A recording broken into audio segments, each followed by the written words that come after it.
ਜੀ ਐਰੇ ਮਰਗਾੜਾ ਦੀ ਮਜ਼ਬੂਤੀ ਦੇਖ ਲਓ, ਇੱਥੋਂ ਫੜ ਕੇ ਟਰੈਕਟਰ ਨੂੰ ਪੂਰੇ ਨੂੰ ਹਿਲਾਓ, ਪੂਰਾ ਟਰੈਕਟਰ ਜਿਹੜਾ ਨਾ 6 ਟਨ ਦਾ ਹਿਲ ਜਾਂਦਾ ਹੈ ਤੇ ਮਰਗਾੜ ਨੂੰ ਕੁਝ ਨਹੀਂ ਹੁੰਦਾ। ਐਸੇ ਲੋਕਲ ਟਰੈਕਟਰ ਦਾ ਤੁਸੀਂ ਮਰਗਾੜ ਫੜ ਕੇ ਟਰੈਕਟਰ ਪੂਰੇ ਨੂੰ ਹਿਲਾਓ ਤੇ ਮਰਗਾੜ ਤੁਹਾਡੇ ਹੱਥ 'ਚ ਆ ਜਾਏਗਾ, ਟਰੈਕਟਰ ਨਹੀਂ ਹਿਲਣਾ। ਐਰਾ ਮਰਗਾੜ ਪੂਰੀ ਸਹੀ तरीके ਨਾਲ ਫਿੱਟ ਹੋਇਆ ਮਜ਼ਬੂਤੀ ਨਾਲ। अस्सलाम वालेकुम दोस्तों, लो जी दोस्तों रंधावा व्लॉग यूट्यूब चैनल ते खुश आमदीद। हाँ जी, उम्मीद करते तमाम दो ठीक ठाक होंगे। लो जी दोस्तों, असीं अज मौजूद है जी एक्सपो सेंटर लाहौर और असीं ATS कंपनी के स्टाल ते मौजूद हाँ ते साडे नाल नदीम साहब मौजूद ने। इन्हां नाल असीं गलबात करदे हां कि ATS कंपनी ने जिहड़ा YTO दा 1404 ट्रैक्टर मंगाया वा, इहदी की कीमत आ और इहदे की फ्यूचर आ, मुकम्मल गलबात जिहड़ी नदीम साहब नाल करदे हां। अस्सलाम वालेकुम जी सर।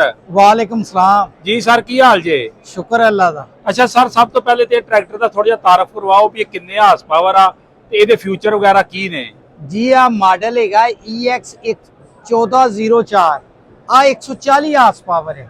सही, 140 हार्स पावर है, 6 सिलेंडर एर च इंजन है, 21 लीटर एरे इंजन दे विच आयल है ते 60 लीटर एरे हाइड्रोलिक च आयल है, 20 लीटर एरे लीटर च पानी है। आ एरे फीचर है और एरे विच 4 गेयर रिवर्स दे है, 4 गेयर रिवर्स दे है ते 12 गेयर एरे फॉरवर्ड है, लो मीडियम हाई तिन्ने। और PTO दी डबल स्पीड है, 540 ते 1000 इस तरह एरे दो स्पीडा है PTO च ते 38 दा एरा पिछला टायर है, 18/4/38 दा, ठीक है। और इस ट्रैक्टर का वजन जिहड़ा है ना, वजन 6 टन वजन है, जिहड़ा कि दो साडे लोकल जिहड़े ट्रैक्टर बने हुए हैं ना 4 सिलेंडर, जिहड़े कोई 75-85 होंदे आ, वो तकरीबन 3 टन के लगभग होंदा ट्रैक्टर का वजन, ते एरा 6 टन आ दो ट्रैक्टरां दे वजन दे बराबर आ ट्रैक्टर है। और कीमत भी माशाल्लाह एरी दो ट्रैक्टरां दे बराबर ही है। आ 1 करोड़ ते 15 लाख रुपए का ट्रैक्टर है। आ तानू मिल जाएगा 7% ते भी इंशाल्लाह। और इस तो अलावा अनकरीब एक स्कीम लॉन्च होने वाली है जिहदे 0% ते भी तानू मिल जाएगा। सही सही। अच्छा नदीम साहब, जिहड़ा इहनू इंजन लगा टर्बो आ कि सादा वा? नहीं, आ जिन्ने हैगे आ एक्चुअल हार्स पावर है, एहदे विच टर्बो नाल एहदी पावर नहीं वधाई गई, आ विदाउट टर्बो हैगे।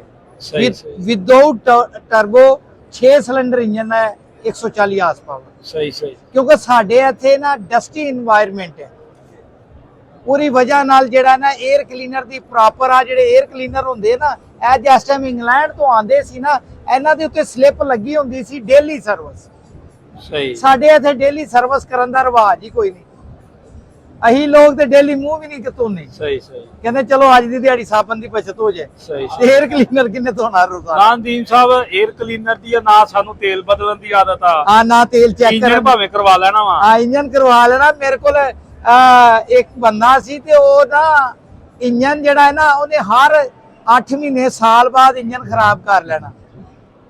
की जी, तेल बदलना ही नहीं, 250-300 घंटा उन्हें तेल चलाना, तीसरे तेल ते इंजन खत्म हो जाना। 250-300 घंटा च साल, उन्हें साल दे विच 3 तेल बदलने, साल बाद इंजन करा लेना, तेल नहीं बदलना। अच्छा नदीम साहब, आम जिहड़े साडे पाकिस्तानी ट्रैक्टर आ उन्हां विच ते इन्हां ट्रैक्टरां दे विच किन्ना तुहानू फर्क महसूस हुंदा? देखो जी, क्वालिटी दा कुछ बेहतरियां नजर आ रही है। एक ते फ्यूल पंप प्लंजरी है, ਉਹਦੇ ਵਿੱਚ ਇਹਦੀ ਬਿਹਤਰੀ ਹੈ ਕਿ ਛੇਤੀ ਖਰਾਬ ਨਹੀਂ ਹੋਏਗਾ।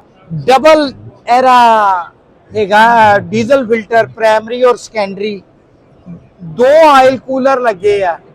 ਇੰਜਨ ਦੇ ਤੇਲ ਨੂੰ ਵੀ ਠੰਡਾ ਕੀਤਾ, 21 ਲੀਟਰ ਤੇਲ ਵੀ ਹੈ ਤੇ ਫਿਰ ਵੀ ਆਇਲ ਕੂਲਰ ਲਾਇਆ ਹੋਇਆ। ਹਾਈਡ੍ਰੋਲਿਕ 60 ਲੀਟਰ ਤੇਲ ਹੈ, ਉਹਨੂੰ ਵੀ ਆਇਲ ਕੂਲਰ ਲੱਗਾ ਹੋਇਆ। ਸਹੀ ਸਹੀ। ਤੇ ਫਿਰ ਉਹਦੀ ਕਾਰਕਰਦਗੀ ਤੇ ਬਿਹਤਰ ਹੋਏਗੀ। अच्छा नदीम साहब, होर इस तो इलावा जिहड़ा इहदा फ्यूल टैंक वगैरह वा, किन्ने लीटर दा वा? फ्यूल टैंक उत्थे लिखिया होएगा ਉਹਦੇ ਵਿੱਚ, लेकिन मेरा ख्याल है होएगा 200-250 लीटर ਦਾ ਤੇ ਹੋਏਗਾ 200 लीटर ਦੇ, लेकिन मैं देखिया नहीं वो मेरे। देखो जी जरा टैंक, डीजल टैंक है च लिखिया होएगा, सारी डिटेल है च लिखी हुई है मुकम्मल। Diesel tank, diesel tank. हां, 235 लीटर। 235 ਅੱਛਾ ਬਾਕੀ ਨਦੀਮ ਸਾਹਿਬ ਥੋੜਾ ਜਿਹਾ ਬੈਕ ਸਾਈਡ ਤੋਂ ਵੀ ਜਾ ਕੇ ਦੀਆਂ ਬ੍ਰੇਕਾਂ ਦੇ ਬਾਰੇ ਆਓ ਸਾਡੇ ਜੀ ਦੋਸਤਾਂ ਬੈਕ ਨੂੰ ਸਾਈਡ ਦੱਸੋ। ਮੇਰੇ ਹਾਲ ਉਸ ਸਾਈਡ ਤੋਂ ਚੱਲਨੇ ਆ। ਹਾਂਜੀ ਬ੍ਰੇਕਾਂ ਦੇ ਬਾਰੇ ਬ੍ਰੇਕਾਂ ਦੇ ਬਾਰੇ ਦੱਸ। ਇਨਫੋਰਮੇਸ਼ਨ ਦਿਓ ਕਿ ਇਹਨੂੰ ਜਿਹੜੀ ਬ੍ਰੇਕ ਲੱਗੀ ਆ ਹੋ ਸਕਦਾ ਪਾਕਿਸਤਾਨ ਦੇ ਅੰਦਰ ਐਸਾ ਕੋਈ ਹੋਰ ਟਰੈਕਟਰ ਨਹੀਂ ਆ ਜਿਹਨੂੰ ਦੇਖੋ ਨਾ ਲੱਗੀ ਆ ਪਾਵਰ ਸਟੀਅਰਿੰਗ ਨੂੰ ਜਿਹੜੀ ਆ ਬੋਤਲ ਲੱਗੀ ਆ ਇਹਦੀ ਹਵਾ ਕੱਢਣ ਵਾਸਤੇ ਢੱਕਣ, ਤੇਲ ਪਾਉਣ ਵਾਸਤੇ ਢੱਕਣ, ਆ ਚੀਜ਼ਾਂ ਜਿਹੜੀ ਆ ਨਾ ਆ ਚੀਜ਼ਾਂ ਇੱਥੇ ਨਹੀਂ ਅੱਗੇ ਕਿਸੇ ਨੇ ਕੀਤੀ ਆ। ਸਲੈਂਸਰ ਡਬਲ ਜਾਲੀ ਲੱਗੀ ਹੋਈ ਆ, ਕਵਰ ਹੱਥ ਨਾ ਛੜੇ, ਵੇਟ। ਅੱਛਾ ਨਦੀਮ ਸਾਹਿਬ ਇਹਦੀ ਆ ਵੀ ਚੀਜ਼ ਦਾ ਫਰਕ ਆ ਹਾਂ ਜੀ ਅਰੇ ਪਾਇਦਾਨ ਜਿੰਨੇ ਹੈ ਨਾ ਪਾਇਦਾਨ ਉਹ ਪਾਈਪ ਦੇ ਨਹੀਂ ਬਣੇ ਹੋਏ, ਸਹੀ तमाम ਪਾਇਦਾਨ ਜਿਹੜੇ ਪੱਤਰੀ ਦੇ ਬਣੇ ਆ, ਸੀਐਨਸੀ ਦੇ ਜਿੱਦਾਂ ਬਣੇ ਪੱਤਰੀ ਦੇ ਬਣੇ ਹੋਏ ਆ। ਔਰ ਉਹਦੇ ਨਾਲ ਆ ਹੁੰਦਾ ਹੈ ਕਿ ਛੇਤੀ ਆ ਜਿਹੜੀ ਪੱਤਰੀ ਹੈ ਨਾ ਆ ਘਸਦੇ ਆ ਇਧਰੋਂ ਟੁੱਟਦੀ ਨਹੀਂ। ਆ ਦੇਖੋ ਨਾ ਪਾਇਦਾਨ ਪੂਰਾ ਮਜ਼ਬੂਤ ਹੈ, ਪੂਰਾ ਤੁਸੀਂ ਟਰੈਕਟਰ ਹਿਲਾ ਦੋ ਪਾਇਦਾਨ ਨਹੀਂ ਹਿੱਲੇਗਾ। ਨਹੀਂ ਤੇ ਬਾਸ ਟਾਈਮ ਮੈਂ ਲੋਕਲ ਥੱਲੋਂ ਤੁਸੀਂ ਖਿੱਚੋ ਤੇ ਪਾਇਦਾਨ ਹਿੱਲ ਰਿਹਾ ਹੁੰਦਾ, ਜ਼ਰਾ ਕਿਤੇ ਪੈਰ ਰੱਖ ਕੇ ਤੁਸੀਂ ਚੜੋ ਤੇ ਪਾਇਦਾਨ ਲਚਕ ਲੈਂਦਾ ਹੈ। ਇਹ ਚੋ ਗੱਲ ਨਹੀਂ, ਕੰਪਨੀ ਨੇ ਕਾਫੀ ਸਾਰਾ ਕੰਮ ਬਿਹਤਰ ਕੀਤੇ ਆ। ਬਾਕੀ ਇਨਸ਼ਾਅੱਲਾ ਨਦੀਮ ਸਾਹਿਬ ਇਹ ਤੇ ਸੋਚ ਲੱਗਾ ਥੱਲੇ ਆ ਜਿਹੜਾ ਸੋਚਿਆ ਆ ਹੈਗਾ ਜੀ ਬਸ ਆ ਦੇਖੋ ਕੈਸਾ ਹੈ, ਆਵਾਜ਼ ਤੋਂ ਹੀ ਪਤਾ ਲੱਗਦਾ ਹੈ ਇੱਕ ਜਿੱਦਤ ਹੈ।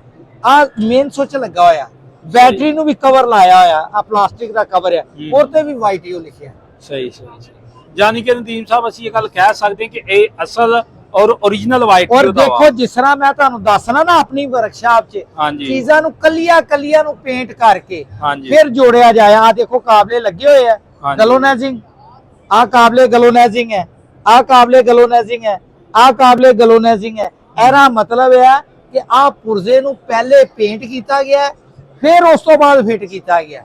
ਆ ਨਹੀਂ ਫਿੱਟ ਕਰਕੇ ਤੇ ਉੱਤੇ ਪੇਂਟ ਮਾਰ ਦਿੱਤਾ। ਸਹੀ ਆ ਵੀ ਚੀਜ਼ਾਂ ਇਹਨਾਂ ਚੀਜ਼ਾਂ ਨੂੰ ਦੱਸਦੀ ਹੈ। ਜਿਹੜੇ ਉੱਤੇ ਨਾਲ ਲੱਗੇ ਹੋਣਗੇ ਉਹਨਾਂ ਦੇ ਪਤਾ ਲੱਗ ਜਾਂਦਾ ਕਿ ਨਾਲ ਹੈ। ਉਸ ਤੋਂ ਬਾਅਦ weight 50 kg ਦੇ 4 weight ਲੱਗੇ ਆ, 200 kg ਇੱਕ ਸਾਈਡ ਤੇ, ਹਾਂ 200 kg ਤੇ ਫਰੰਟ ਦੇ ਉੱਤੇ 600 kg ਦਾ weight ਲੱਗਾ ਹੋਇਆ। ਸਹੀ ਇੱਧਰ ਦੇਖੋ ਆ ਲੈਂਕਾ ਵੀ ਮਾਸ਼ਾਅੱਲਾ ਤਗੜੀ ਹੈ। ਇਹ ਨਦੀਮ ਸਾਹਿਬ ਏਡੀਆਂ ਹੈਵੀ ਇਹ ਕਾਦੀਆਂ ਉਹ ਅਸਲ 'ਚ ਜਿੰਨਾ ਲੋਡ ਚੁੱਕਣਾ ਉਸੇ ਹਿਸਾਬ ਨਾਲ ਹੀ ਉਹਨਾਂ ਨੇ ਲੈਂਕਾ ਬਣਾਈਆਂ ਨਾ। ਇਹ ਨਦੀਮ ਸਾਹਿਬ ਸਾਡੀਆਂ ਲੋਕਲ ਲੈਂਕਾ ਜਾਵੇ ਨਾ ਡਿਸਕਾ ਜਾਵੇ ਚੁੱਕਦੇ ਜ਼ਰਾ ਕਿ ਇੱਧਰ ਉੱਧਰ ਹਲਾਰਾ ਵੱਜੇ ਤੇ ਪੱਟੀ ਇਥੋਂ ਦੂਰੀ ਹੋ ਜਾਂਦੀ ਹੈ। ਆ ਦੂਰੀ ਤੇ ਨਹੀਂ ਨਾ ਹੋਏਗੀ। ਇਹ ਕਿਤੇ ਨਦੀਮ ਸਾਹਿਬ ਕੋਲ ਨਹੀਂ ਪੈ ਜਾਂਦੇ, 3 ਬੰਦੇ ਚਾਹੀਦੇ ਨੂੰ ਚੁੱਕਣ। ਨਹੀਂ 3 ਬੰਦੇ ਐਡੀ ਵੀ ਨਹੀਂ ਭਾਈ, ਕੋਈ ਟਨ ਦੀ ਥੋੜੀ ਹੈ, ਚੁੱਕ ਹੀ ਲੈਂਦੇ ਯਾਰ। 100 ਕਿਲੋ ਦੀ ਬੋਰੀ ਚੁੱਕ ਲੈਂਦੇ ਤੇ ਪੱਟੀ ਨਹੀਂ ਚੁੱਕੀ ਜਾਏਗੀ। ਹਾਂ ਨਦੀਮ ਸਾਹਿਬ ਜਿਹੜੇ ਜੈਕ ਲੱਗੇ ਨੇ ਵੀ ਹਾਈਡ੍ਰੋਲਿਕ ਆ ਜੈਕ, ਇਹਦੇ ਵਿੱਚ 2 ਜੈਕ ਲੱਗੇ ਜੀ। ਇੱਕ ਜੈਕ ਆ ਲੱਗਾ ਹੈ, ਹਾਂਜੀ ਇੱਕ ਜੈਕ ਆ ਲੱਗਾ, ਇੱਕ ਜੈਕ ਇਹਦੇ ਅੰਦਰ ਵੀ ਲੱਗਾ ਜੀ। ਉਹ ਦੇਖੋ ਅੱਗੇ 3 ਜੈਕ ਲੱਗੇ ਹਾਈਡ੍ਰੋਲਿਕ ਦੇ ਔਰ ਬੜੀ ਹੈਵੀ ਡਿਊਟੀ ਜੈਕ ਲੱਗੇ ਹੋਏ। ਤੀਸਰਾ ਜੈਕ ਅੰਦਰ ਲੱਗਾ ਹੋਇਆ ਜੀ ਇਹਦੇ ਅੰਦਰ ਇੱਥੇ। ਉਹ ਵੀ ਨਦੀਮ ਸਾਹਿਬ ਜੈਕ ਹੀ ਆ, ਉਹ ਵੀ ਜੈਕ ਹੀ ਆ। ਤਿੰਨੇ ਜੈਕ ਜਿਹੜੇ ਹੈ ਨਾ, ਤਿੰਨੇ ਜੈਕ ਹਾਈਡ੍ਰੋਲਿਕ ਵਾਸਤੇ। ਇੱਕ ਕਪਲਵਾਲ ਵਗੈਰਾ ਵੀ ਇਹਦੇ ਨਾਲ ਨਾਲ ਆ ਕਪਲਵਾਲ ਵੀ ਜੈਨੂਇਨ ਹੈ, ਡਬਲ ਕਪਲਰ ਹੈ ਹਾਈਡ੍ਰੋਲਿਕ ਦੇ ਔਰ ਡਿਸਕਾਂ ਦੇ, ਜੋ ਵੀ ਕੰਮ ਤੁਸੀਂ ਲੈਣਾ ਹੋਏ। ਸਹੀ ਅੱਛਾ ਆ ਕਨੈਕਸ਼ਨ ਹੈ ਰਾ ਸਹੀ ਬੈਕ ਤੇ ਕੋ ਟਰਾਲੀ ਵਗੈਰਾ ਦੀ ਲਾਈਨਾਂ ਜੋੜਨੀਆਂ। ਆ ਦੇਖੋ ਆ 에ਅਰ ਕੱਢਣ ਵਾਸਤੇ ਢੱਕਣ ਇੱਥੇ ਲਿਆਂਦਾ। ਇਹ ਕਿਹੜੀ ਚੀਜ਼ ਦੀ ਆ ਇਹਨੇ 에ਅਰ ਕੱਢੀ ਜੀ ਡੀਜ਼ਲ ਟੈਂਕ ਦੀ। ਸਹੀ ਡੀਜ਼ਲ ਟੈਂਕ ਦਾ ਉਹ ਸੁਰਾਖ ਇੱਕ ਛੋਟਾ ਜਿਹਾ ਢੱਕਣ ਦੇ ਦਿੰਦੇ ਆ। ਇਹਨਾਂ ਨੇ ਕਿੱਥੇ ਡੀਜ਼ਲ ਟੈਂਕ ਹੈ ਤਾਂ ਉੱਥੋਂ ਲਿਆ ਕੇ ਪੈਪ ਲਿਆ ਕੇ ਇੱਥੇ 에ਅਰ ਕੱਢੀ ਹੈ ਤਾਂ ਕਿ ਨਮੀ ਵੀ ਨਾ ਬਾਹਰ ਆਏ, ਗੰਦ ਵੀ ਨਾ ਪਏ, ਮੂੰਹ ਵੀ ਲਿਬੜਿਆ ਨਾ ਰਹੇ। ਅੱਛਾ ਨਦੀਮ ਸਾਹਿਬ ਇਹਦੀ ਬ੍ਰੇਕ ਦੇ ਬਾਰੇ ਥੋੜਾ ਜਿਹਾ ਸਾਡੇ ਬ੍ਰੇਕ ਯਾਰੀ 에ਅਰ ਬ੍ਰੇਕ ਆ। ਦੇਖੋ ਟੈਂਕੀਆਂ ਲੱਗੀਆਂ ਹੋਈਆਂ ਦੋਨੋਂ, ਇੱਧਰ ਵੀ ਤੇ ਇੱਧਰ। ਬ੍ਰੇਕ ਯਾਰੀ ਇਸ ਤਰ੍ਹਾਂ ਜਿਵੇਂ ਟਰਾਲਰ ਦੀ ਬ੍ਰੇਕ ਹੁੰਦੀ ਹੈ, ਬਸ ਤੁਸੀਂ ਪੈਰ ਰੱਖੋ ਤੇ ਗੱਡੀ ਜਾ। ਟਰਾਲਰ ਬ੍ਰੇਕ ਜੀ। ਇਹ ਵੱਡੇ ਟਰੈਕਟਰ ਵਿੱਚ ਟਰਾਲਰ ਤੇ ਕਾਮਯਾਬ ਅੱਲਾਹ ਖੈਰ ਕਰੇਗਾ। ਅੱਛਾ ਨਦੀਮ ਸਾਹਿਬ ਆਪਣਾ ਕੋ ਰਾਬਤਾ ਨੰਬਰ ਅਗਰ ਕੋਈ ਨੂੰ ਬਾਈ ਕੋਈ ਬੰਦਾ ਆਪ ਲੈਣਾ ਚਾਹੇ ਤੇ ਇਹਦੀ ਕੀਮਤ ਹੈਗੀ ਹੈ 1,15,00,000। ਕੋਈ ਬੰਦਾ ਲੈਣਾ ਚਾਹੇ ਤੇ ਇਹਦਾ ਬੁਕਿੰਗ ਨੰਬਰ ਤੁਸੀਂ ਨੋਟ ਕਰ ਲਓ 0321947206। ਹੁਣ ਮੈਂ ਉਰਦੂ ਚ ਵੀ ਦੱਸ ਦੇਣਾ 0321 94720206। Nadeem brother auto engineering Barki road Lahore.